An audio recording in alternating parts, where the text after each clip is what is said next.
آپ تمامی حضرات سے یہ گفتگو کرنا چاہوں گا کہ میرے عزیزوں، یہ صرف فلسطین اور اسرائیل کا مسئلہ نہیں ہے، یہ اسلام اور کفر کا مسئلہ ہے، اور پوری دنیا کے لیے ہے، پوری دنیا کے لیے اگر وہ حقیقت کی نگاہیں رکھتی ہیں، چاہے وہ کسی بھی قوم سے وابستہ ہو، چاہے وہ کوئی بھی دین اور دھرم سے تعلق رکھتے ہو، میں ان سے کہتا ہوں اگر اینک تمہارے اوپر جھوٹ کی نہیں پڑی ہے تو آنکھیں کھول کر دیکھ لو ظلم اور بربریت کس جگہ ہے اور حق کے لیے لڑنے والے کون ہیں۔ یہ ہر ایک منصف مزاج آدمی بھی آج پہچان سکتا ہے کہ کون نہتہ مارا جا رہا ہے اور کون سپر پاور طاقت پر کھڑے ہو کر اپنے مظلوم ہونے کا دعویٰ کر رہا ہے۔ ہر دنیا کا انصاف پسند آدمی آج بول سکتا ہے، لیکن یہ دور بھی امتحان کا ہے۔ جتنے کیڑے مکوڑے دل میں بغض و عداوت رکھتے ہیں اسلام کے، وہ ظالموں کے ساتھ کھڑے ہوئے نظر آتے ہیں، آج ظالموں کے ساتھ کھڑے ہوئے نظر آتے ہیں۔ نبی کریم صلی اللہ تعالیٰ علیہ وسلم نے فرمایا مسلمانوں آپ اپنی اوپینین، اپنی رائے کیا رکھتے ہیں یہ بہت امپورٹنٹ ہے، دنیا کیا کہتی ہے اس سے مجھے غرض نہیں، تمہارا تعلق تمہارے نبی پاک کے فرامین سے ہے۔ خبردار خبردار، تم کبھی ان ظالموں کی حمایت میں نہ آنا، ورنہ قرآن کہتا ہے وَلَا تَرْكَنُوا، اللہ تعالیٰ فرماتا ہے اس طرف تم توجہ بھی مت کرنا، جھکاؤ بھی مت رکھنا، جس طرف ظالم گئے، جس طرف ظالم گئے ہیں اس طرف جھکاؤ بھی مت رکھنا۔ اور آج کہیں ایسا نہ ہو کہ دنیا تمہارے پاس بہت آ گئی، چکا چوند دنیا دیکھ کر، جیسے امارات والے ہوئے، متحدہ عرب امارات، دبئی جیسے آج انٹرنیشنل سٹی ان کے پاس مل گئی ہے، پوری دنیا وہاں پر تجارت کرنے لگ گئی، بحرین جیسے کنٹریز، ان کے پاس دنیا کی فراوانی آ گئی، تو آج وہ یہ سمجھنے لگ گئے کہ ہم کو مظلوم اور غریب فلسطینیوں کی مدد میں بات نہیں کرنی چاہیے، جو سپر پاور طاقت ہے اس کے ساتھ کھڑا ہونا چاہیے، کیونکہ ہماری ٹریڈنگ کا مسئلہ ہے، ہماری تجارت کا مسئلہ ہے۔ وہ یہ بھول گئے کہ ان کا اسلام کہاں ہے، ان کے آباء و اجداد کی روایت کہاں ہے۔ لیکن میں آپ سے کہتا ہوں ان کے نقشے پر چل کر کبھی اپنی رائے کو بدل نہ دینا۔ بعض مسلمانوں میں یہ گفتگو پھیلی ہوئی ہے کہ کیا ہم ہی مسلمان ہیں ہندوستان کے، کیا ہم ہی لوگ ہیں جو اپنی رائے بنائیں، وہ بڑے بڑے لوگ ہیں، عرب لوگ ہیں اور بڑے بڑے مشائخ ہیں وہاں پر، ان لوگوں نے رائے الگ بنائی ہے، وہ دنیا کے اور پیسوں کے پجاری بن گئے ہیں، ان کے ہاں نفس غالب آ چکا ہے اور شیطان کا ان کے اوپر غلبہ ہے، وہ حق نہیں دیکھ رہے ہیں۔ میرے عزیزوں کہیں تم اپنی رائے اس طرح بنا لیے تو حدیث کو جھٹلانے والے ہوں گے۔ اللہ کے حبیب صلی اللہ علیہ وسلم کی حدیث سناتا ہوں، حضور پاک صلی اللہ علیہ وسلم فرماتے ہیں لا تزال عصابۃ من امتی یقاتلون علی ابواب دمشق وما حولها وعلى ابواب بیت المقدس ظاہرین علی الحق۔ حضور پاک صلی اللہ علیہ وسلم فرماتے ہیں لا يضرهم خذلان من خذلهم ظاہرین علی الحق الى ان تقوم الساعہ۔ میرے آقا فرماتے ہیں قیامت تک میری امت میں ایک جماعت ایسی ہوگی جو دمشق کے دروازوں پر اور بیت المقدس کے دروازوں کے اطراف میں حق کے لیے کھڑی رہے گی قیامت آنے تک۔ اور حضور پاک نے یہ بھی فرمایا، میرے آقا مخبر صادق صلی اللہ علیہ وسلم کے فرمان آج ہم اپنی آنکھوں سے دیکھ رہے ہیں، حضور فرماتے لا یضرهم خذلان من خذلهم۔ میرے آقا فرماتے ہیں دنیا کے بڑے بڑے دھوکہ دینے والوں کا دھوکہ انہیں کچھ اثر نہیں کرے گا، انہیں کوئی نقصان نہیں پہنچائے گا۔ آج بڑے بڑے پیٹروٹ میزائل داغ کر کے اگر وہاں کے علاقوں کو ختم کرنے کا دعویٰ کر رہے ہیں تو مجھے میرے نبی کے فرمان پر یقین ہے یہ کبھی نہیں ہو سکے گا، کبھی نہیں ہو سکے گا۔ کچھ عمارتوں کے گر جانے اور کچھ بچوں کے اور کچھ لوگوں کے قتل ہو جانے کا نام یہ جیت اور فتح نہیں ہے۔ میرے عزیزو آج ہم ان ظالموں کو دیکھ رہے ہیں جن کا دعویٰ تھا کہ دنیا میں ان سے بہتر ڈیفنس طاقت کسی کے پاس نہیں، ان سے بہتر بنکر کسی کے پاس نہیں، ان سے بہتر سائرن بجانے کی طاقت کسی کے پاس نہیں، پوری دنیا کو زہریلے ہتھیار بیچنے والی طاقتیں۔ آج ہم نے یہ بھی دیکھا ہے کہ صرف محض ایک چھوٹی سی جماعت سے ان کے ہاتھ پیر ڈھیلے نظر آتے ہیں اور ان کے جسموں میں کپ کپی نظر آتی ہے، پوری طاقت تمہاری ایک جگہ.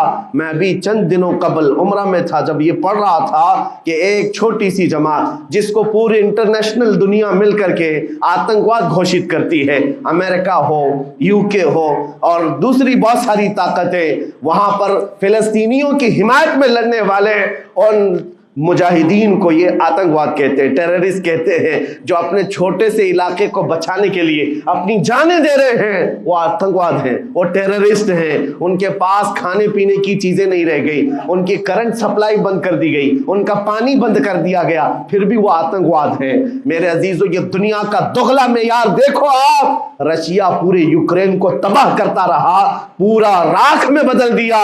ان ظالم کتوں کی زبان پر کبھی نہیں آیا کہ رشیا آتنکواد ہے یا رشیا ٹیررسٹ ہے. یہ میڈیا میں بھونکتے رہے رشیا اور یوکرین کی وار چل رہی ہے، زمین کا مسئلہ ہے. ارے ہزاروں لوگوں کو رشیا راکھ میں بدل کر رکھ چکا ہے. کیوں نہیں بولتے اس کے متعلق؟ کیوں نہیں کہتے کہ وہ آتنکواد ہے؟ اس لیے کہ یہ ظالم دجالی میڈیا جتنے ہیں انہیں پتا ہے ان کے باپ داداؤں سے بڑی طاقت اس کے پاس موجود ہے. طاقتوں کی پوجا کرنا اور بڑی بڑی طاقتوں کو سلام کرنا یہ ان کی فطرت میں داخل ہے. اور ہم الحمدللہ مسلمان ہر وقت یہ فیصلہ رکھتے ہیں کہ جو غریب ہے، جو مظلوم ہے، وہ چاہے ایک سکہ بھی نہ رکھتا ہو، ہم اس کی حمایت میں ہمیشہ کھڑے رہتے ہیں. یہ اسلام کی خاصیت ہے.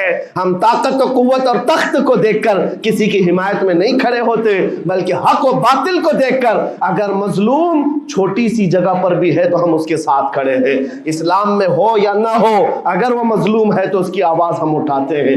عزیزان گرامی وقار، جس کو اپنی طاقتوں پر خوب بھروسہ تھا، میں ایک بات عرض کرتا ہوں مسلمانوں، آج جاگنے کی ضرورت ہے، بیداری کی ضرورت ہے. تمہارے دماغوں پر یہ پٹی ڈالی گئی ہے اور یہ بٹھایا گیا ہے ان کے پاس بہت بڑی بڑی طاقتیں، تمہارے ادھر ادھر کرنے سے کچھ نہیں ہوتا، تمہاری آواز اٹھانے سے کچھ نہیں ہوتا. رب تبارک و تعالیٰ نے تمہیں یہ ظاہر کر دیا کہ میں ابھی پڑھ رہا تھا اس چھوٹے سی علاقے میں، غزہ پٹی میں بڑی بڑی دنیا کی 4 تنظیمیں، خفیہ خبر رساں ایجنسیاں موجود ہیں جو ان کی خفیہ خبریں ہر وقت پہنچاتی ہیں. وہ اسرائیل کی بھی ہے، امریکہ کی بھی ہے اور سعودی عرب کی بھی ہے اور ایجپٹ کی بھی ہے. 4 بڑے بڑی کنٹریز کی خفیہ ایجنسیاں کام کر رہی ہیں اور سب کی سب خفیہ خبر رساں ایجنسیاں فیل ہو گئی، ناکام ہو گئی. اس کے باوجود اسرائیل کے درندوں کو یہ وحشتناک چیز دیکھنی پڑی.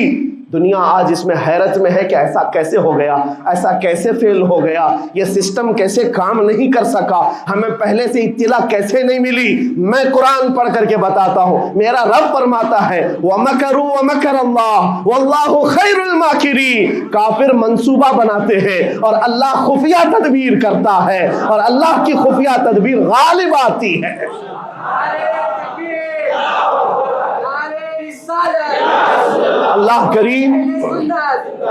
اللہ کریم جب خفیہ تدبیر فرماتا ہے سارے سسٹم فیل ہو جاتے ہیں، دنیا کی طاقتیں ہیچ ہو جاتی ہیں.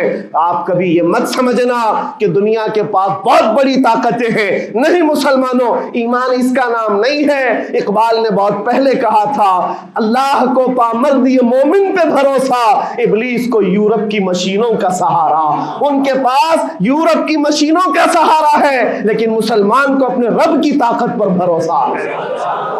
میرا رب غالب حکمت والا ہے اور وہ قدرت والا ہے. جس وقت رب تعالیٰ چاہے، کیا آپ نے تاریخ نہیں پڑھی، وہ اگر اپنے نبی کی حفاظت کرنا چاہے تو مکڑی کے جال سے حفاظت کرتا ہے، کبوتری کے انڈوں سے حفاظت کرتا ہے. وہ اپنے حبیب کی حفاظت کرنا چاہے اور کسی نبی کی حفاظت کرتا ہے، مچھلی کے پیٹ میں رکھ کر کے یونس کی حفاظت کر رہا ہے اور ابراہیم علیہ السلام کو آگ میں ڈال کر کے بھی اس تپش سے بچا رہا ہے اور اسماعیل علیہ السلام کی گردن پر چھری چل رہی ہے، پھر بھی اس چھری سے بچانے والا مولا کون ہے. اور سمندر میں اتر جانے کے بعد موسیٰ علیہ السلام کی بڑی فوج کو راستے دینے والا مولا کون ہے. آپ جانتے ہیں ابراہیم علیہ السلام کو آگ سے بچانے والا، یونس علیہ السلام کو مچھلی کے پیٹ میں زندہ رکھنے والا، موسیٰ علیہ السلام کو سمندروں میں راستہ دینے والا وہی خدا ہے جو اپنے حبیب کو کفار مکہ کے ہر ظلم سے بچانے والا ان کے رات کے منصوبوں کو خاک میں ملانے والا، میرے حبیب کو ان کافروں کے سامنے سے ایسے گزارنے والا کہ وہ کافروں کی آنکھیں ہمیشہ کے لیے اندھی ہو کر رہ جائیں۔ وہ مولا کل بھی تھا، آج بھی ہے اور ہمیشہ رہے گا۔ وہ اللہ حی و قیوم ہے، اس کی ذات پر توکل رکھو، یقین رکھو۔ آج دنیا کے ان حالات کو دیکھ کر مسلمانوں کا ایمان اور مضبوط ہو جائے، اور مضبوط ہو جائے۔ آپ یہ سوچتے ہوں گے ہمیں کیا کرنا چاہیے، ہم یہاں بیٹھ کر کیا کریں؟ میں تو اس بات کو کہوں گا آپ واٹس ایپ جہاد میں مصروف نہ رہیں، ادھر کی ادھر چیزیں شیئر کرتے ہوئے گھر میں بیٹھ کر کے رات بھر اپنی مرغن غذاؤں میں اور بستروں پر سوتے رہے نہیں۔ اگر تمہارا دل روتا ہے، کسی ایک بچے کی آہ پر تم پہنچ تو نہیں سکتے، لیکن کسی غریب کی ایک درد پر تمہارا دل روتا ہے، اللہ کی بارگاہ میں وہ بھی لکھا جاتا ہے، وہ بھی لکھا جاتا ہے اور تم کو ان کے شریکوں میں شمار کیا جاتا ہے۔ تم اگر رقت کے ساتھ بیٹھ کر کے دعا کرتے ہو، سوچو آج آپ اپنے گھر میں ہیں، تمہارا بیٹا نکلا، جوان بیٹا نکلا، اس کی خبر آئی کہ اچانک اس کی لاش کہیں تڑپتی ہوئی نظر آئی، جیسے خبر سنو گے تمہارا کھانا پینا حرام ہو جاتا ہے، تمہارے گھر بار کا چین و سکون غارت ہو جاتا ہے۔ کیا ہوتا ہے جب اپنا ایک جوان بیٹا کہیں کسی حادثے میں انتقال ہونے کی خبر بھی آ جائے، بے چینی اور گھر میں کوہرام مچ جاتا ہے۔ یہ چیز کیوں ہوتی ہے؟ کیونکہ تمہارا تعلق ہے، جسمانی بھی روحانی بھی تعلق ہے اپنے بیٹے سے۔ اور میرے آقا نے فرمایا مثل المؤمن کمثل جسد اذا اشتكى عضو تداعى له سائر الجسد بالسهر والحمى۔ میرے آقا فرماتے ہیں پورے مومن جتنے بھی دنیا میں ہیں، سارے مومنین ایک جسم کی طرح، میرے آقا فرماتے ہیں ایک جسم کی طرح ہیں۔ اگر ایک عضو کو تکلیف ہو تو پورے جسم میں بخار آ جاتا ہے، ایک عضو کو تکلیف ہو تو پورے جسم میں بخار آتا ہے۔ آج تمہاری کیفیت یہ ہونی چاہیے، جس وقت ان حالات کو دیکھو تمہارا دل روئے، تمہاری بے قراری بڑھ جائے، تمہاری بے چینی بڑھ جائے، اور بارگاہ رب العزت میں گڑ گڑاؤ کہ مولا اگر ہمارے برے اعمال کی وجہ سے، ہمارے گناہوں کی وجہ سے ہمارے بھائیوں پر اگر یہ آفت آئی ہے تو میں توبہ کرتا ہوں، میں باز آتا ہوں مولا، میں اپنی حرکتوں سے توبہ کرتا ہوں۔ آج تمہیں پتا ہے یہ آج کا حادثہ نہیں، اس دنیا کو میں جتنا کوسوں کم ہے جو دغلی پالیسی رکھتے ہیں، جو ڈبل سٹینڈ رکھتے ہیں، ان کو جتنا بولوں کم ہے، میں ڈرتا نہیں ہوں اس بات پر، لیکن آج دل بھرا ہوا ہے ان مظلوموں کی آواز کو سن سن کر کے، جن کے گھروں پر رات بھر بمباری ہوتی ہے، جن کے شہر کا پورا بادل پٹاخوں سے نہیں میزائلوں سے روشن دکھتا ہے۔ میرے عزیزوں کیسی راتیں وہ گزارتے ہیں، ماں رات کو اپنے بچے کو گلے سے لگا کر سوتی ہے، اس کو یقین نہیں ہوتا صبح تک میرا لال میرے ساتھ رہے گا، انہیں پتہ بھی نہیں ان کے دروازوں پر موت دستک دے رہی ہے۔ 5000 سے زیادہ راکٹ داغ کر کے ابھی بھی ختم نہیں کیا گیا، اور ظلم اتنا ہونے کے بعد حیرت ہوتی ہے اس دگلی دنیا پر میڈیا میں بار بار یہ کہا جاتا ہے ان آتنکیوں کا خاتمہ کیا جا رہا ہے، آتنکوادیوں کو نیست و نابود کیا جا رہا ہے، جن کی زمین پر 70 سال سے قبضہ کر کے بیٹھا ہے، دنیا اس پر کچھ نہیں بولنا چاہتی۔ آپ کو پتا ہے ہسٹری جنہوں نے پڑھا نہیں وہ آج بھوک رہے ہیں، جن کو تاریخ معلوم نہیں ہے وہ ٹپنی دینے کی کوشش کر رہے ہیں، ان کو اپنے باپ داداؤں کی تاریخ نہیں معلوم، یہ فلسطین کی تاریخ پر چل پڑے۔ پتا ہے 1917 میں صرف 4000 یہودیوں کو رہنے کی اجازت دی گئی تھی، جب یہ پوری دنیا سے مارے مارے گھوم رہے تھے، ان کے لاکھوں یہودیوں کو مار کر ختم کیا گیا تھا۔ اس وقت فلسطین میں 4000 یہودیوں کو پناہ دی گئی تھی، اور یہ 4000 سے بڑھتے بڑھتے بڑھتے پوری دنیا سے ہجرت کر کے آتے رہے۔ 1948 میں انہوں نے اپنے ملک کا اعلان کر دیا۔ دنیا کو یہ نہیں پتا ہے، آج سب پتا ہے، نقشہ دیکھ دیکھ کر کے سب شیئر کر رہے ہیں۔ 1970 میں اتنا تھا اسرائیل، 40 میں اتنا ہو گیا، پھر 67 میں اتنا ہو گیا، سب شیئر کر رہے ہیں۔ تمہاری عقل ماری گئی ہے جب دیکھ رہے ہو کہ ایک ظالم آدمی کسی کے زمین پر قبضہ کرتا کرتا کرتا پورا بڑھ گیا، اب جو مظلوم تھے ان کی اپنی زمین بھی نہیں باقی، ان کی حکومت نہیں ہے، ان کی ایمبیسی نہیں ہے، ان کا کچھ نہیں، ایک شہر لے کر بیٹھے ہیں، وہ بھی ہضم نہیں ہو رہا۔ اور میں یہ باتیں کھل کر اس لیے کر رہا ہوں کہ میرے اپنے اوپینین ہی نہیں ہے، پوری دنیا کے اقوام متحدہ UN نے کہا ہے اسرائیل کو 1967 میں جو تمہارا اسرائیل تھا وہاں واپس چلے جاؤ، لیکن یہ دادا گیری ایسی ہے کہ وہ کسی کی نہیں مانتا، نہ UN کی، یہ سب چیزیں دنیا کو معلوم ہے، پھر بھی دنیا یہ کہتی ہے اسرائیل اپنے ڈیفنس میں کام کر رہا ہے، اپنے ڈیفنس میں کام کر رہا ہے۔ ایک کتے کی موت ہوتی ہے تو پوری دنیا بلبلاتی ہے، اور یہاں روزانہ ہزاروں فلسطینیوں کو قتل کر دیتے ہو۔ تم قتل بھی کرتے ہو تو چرچا نہیں ہوتا، ہم آہ بھی کرتے ہیں تو ہو جاتے ہیں بدنام۔ یہ حالات آج پیدا کیے گئے۔ میں آپ حضرات کو یہ بات کہنا چاہوں گا، یہ ایمان کے مضبوط کرنے کا وقت آ چکا ہے۔ میرے آقا کے فرمان پر یقین کرو، اللہ کی مدد آتی ہے اور آ کر رہے گی انشاءاللہ۔ اور یہ حالات آپ دیکھ رہے ہیں۔ میں ایک بات اور بتا کر اپنی گفتگو کو سمیٹتا ہوں، کثرت سے ان کے لیے دعائیں کرو، کثرت سے دعائیں کرو، اور اپنی غلط عادتوں سے باز آ کر اللہ کی بارگاہ میں مانگو۔ ظاہر سی بات ہے، حرام کھاتے ہو اور کسی کے لیے دعا کرتے ہو، کہاں دعائیں جائیں گی؟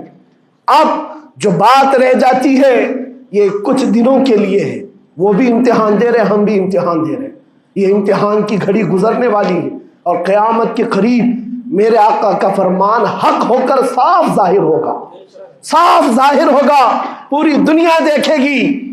بعض روایات میں ہے کہ حضرت سلیمان علیہ السلام کی روایتیں بھی بیان کی گئی، کیا آپ نے فرمایا کہ یہودیوں کی ایک ریاست قائم ہوگی، اور صرف 50 سال کے بعد ان کی ریاست کے قائم ہو کر 50 سال کے بعد قیامت کی بڑی نشانیاں سامنے آ جائیں گی۔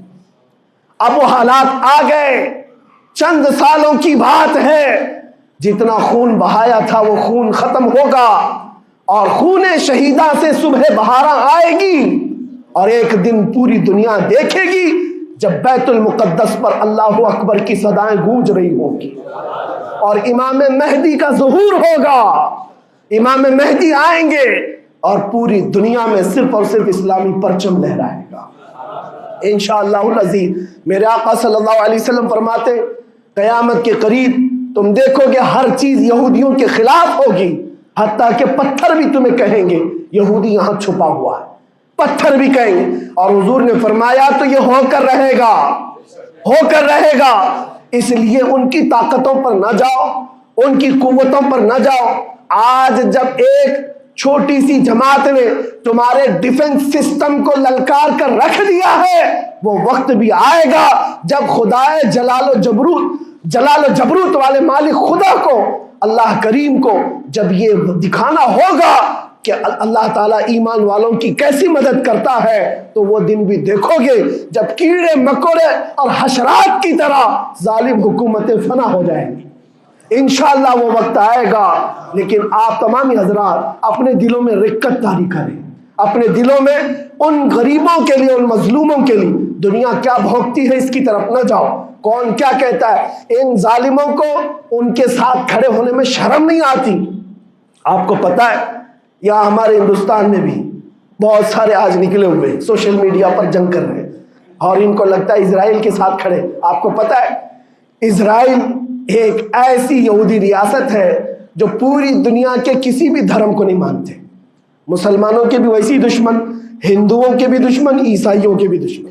ان کو پتہ ہی نہیں ہے، ان کو لگتا ہے وہ ہمارا ساتھی ہے، مسلمانوں کو مار رہا ہے تو ہمارا ساتھی، جبکہ وہ صاف انکار کرتے ہیں کہ بتوں کی پوجا کرنے والوں سے ہمارا کوئی رشتہ ہی نہیں، وہ یہودی ہیں۔ وہ پوری دنیا میں اپنے آپ کے متعلق یہ عقیدہ رکھتے ہیں کہ اللہ نے ہم کو ایک خاص مٹی سے بنایا اور سارے انسانوں کو کچرے سے بنایا، ساری دنیا کو کچرے سے اور جانوروں کے فضلے سے بنایا، اور ان کو ایک خاص جنت کی مٹی سے بنایا۔ اور قرآن میں یہ ذکر موجود ہے، اللہ فرماتا ہے وقالت الیہود نحن ابناء اللہ واحباؤہ، اے محبوب یہ یہودی کہتے ہیں ہم اللہ کے بیٹے ہیں اور اللہ کے محبوب ہیں۔ رب فرماتا ہے اے محبوب ان سے کہہ دیں اگر تم اللہ کے بیٹے اور اللہ کے محبوب ہو تو مرنے کی تمنا کرو، کیونکہ اللہ سے مل جائیں۔ لیکن اللہ فرماتا ہے وَلَن يَتَمَنَّوْهُ أَبَدًا، وہ موت کی ہرگز تمنا نہیں کرتے۔ یہودیوں کے ہاں جینے کی ہوس بہت ہے، اور قرآن کہتا ہے لَوْ يُعَمَّرُ أَلْفَ سَنَةٍ، اگر ان کو 1000 سال کی زندگی بھی دی جائے تب بھی وہ مرنا نہیں چاہتے۔ یہودی مرنا نہیں چاہتے. یہی تو بات ہے میرے عزیزوں. دنیا میں اور ہم میں فرق یہ ہے، وہ کہتے تو ہیں ہم اللہ کے بیٹے، اللہ کے محبوب، لیکن مرنا نہیں چاہتے. لیکن مسلمان کا بچہ بچہ جذبہ شہادت میں نظر آتا ہے. وہ ہمارے نزدیک موت کوئی حادثہ نہیں. ہمارے بزرگوں نے تو ہمیں یہ بتایا ہے، کفن کندھے پر لے کر چلنا، موت آئے تو اوڑھ کر سو جانا. یہ نہ سوچنا کہ حادثہ ہوا ہے، بلکہ یہ سوچنا ادھر آنکھیں بند ہوئی، ادھر زیارت مصطفیٰ ہو گئی، ادھر میرے رب سے ملاقات ہو گئی. مولا کریم کی بارگاہ میں دعا ہے جب تک زندہ رہے عزت اور ایمان کے ساتھ زندہ رکھے. مولا غریب فلسطینیوں پر تو رحم فرما، مظلوم فلسطینیوں کو آزاد فرما. اے کریم ارحم الراحمین، تو نے فرمایا جب بندہ مجھے مصیبت میں پکارتا ہے میں اس کی پکار کو سنتا ہوں. اے مولا آج فلسطینیوں سے زیادہ کون مظلوم ہے، ان سے زیادہ کون مصیبت میں ہے، اور تجھ سے زیادہ کون رحم کرنے والا ہے. اے مالک و مولا ان پر رحم کی بارشیں فرما. اے اللہ ان پر رحم کی بارشیں فرما، اور ظالم طاقتوں کو فنا فرما دے، ان کو نیست و نابود فرما، ان کو کیفر کردار تک پہنچا. اسلام و سنیت کا بول بالا فرما، کفر و شرک کا منہ کالا فرما. وصلی اللہ تعالی علی خیر خلقہ محمد وآلہ واصحابہ اجمعین برحمتک یا ارحم الراحمین.